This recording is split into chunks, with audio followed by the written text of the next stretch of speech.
শেষ হলো ত্রয়োদশ জাতীয় সংসদ নির্বাচনে মনোনয়নপত্র বাছাই সংক্রান্ত আপিল শুনানি। রাজধানীর আগারগাঁওয়ে নির্বাচন ভবনে সকাল থেকে বিকেল পর্যন্ত চলে এই কার্যক্রম। একদিকে কমিশনের ভেতরে আপিল নিষ্পত্তি চলাকালে ইসির সিদ্ধান্তের বিরুদ্ধে বিক্ষোভ মিছিল করেছে ছাত্রদল।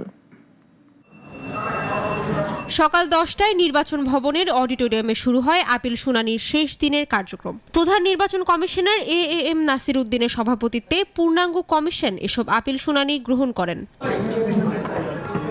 শুনানি শেষ দিনে কেউ প্রার্থিতা ফিরে পেয়ে সন্তোষ প্রকাশ করলেও কেউ কেউ নির্বাচন কমিশনের বিরুদ্ধে পক্ষপাতিত্বের অভিযোগ তুলেছেন, দিচ্ছেন অনশন কর্মসূচির হুঁশিয়ারিও। রিটার্নিং অফিসারকে শুনে এবং ব্যাংকের কোনো অবজেকশন না থাকায় আলহাজ সরওয়ার আলমগীর সাহেবের বিএনপির মনোনয়ন বৈধ ঘোষণা করেছে আপিলটি খারিজ করার মাধ্যমে।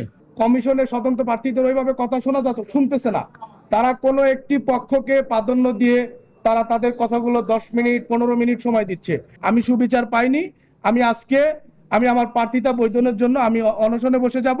অন্যদিকে আপিল শুনানির দিনেই নির্বাচন কমিশনের সামনে অবস্থান কর্মসূচি পালন করছে ছাত্রদল। পোস্টাল ব্যালটে ইসির পক্ষপাত দুষ্ট আচরণ, প্রশ্নবিদ্ধ সিদ্ধান্ত এবং রাজনৈতিক সংশ্লিষ্টতার অভিযোগ তুলে নির্বাচন কমিশন ভবনের সামনের সড়কে জড়ো হন সংগঠনটির নেতাকর্মীরা। আমরা আহ্বান জানাবো, আমাদের যে যৌক্তিক দাবি রয়েছে সেগুলো যেন মেনে দেয়।